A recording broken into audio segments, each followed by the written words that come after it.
olahraga nih saya.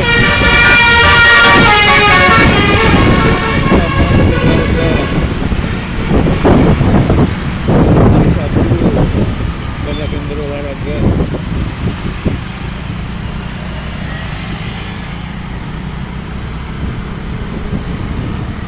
Hari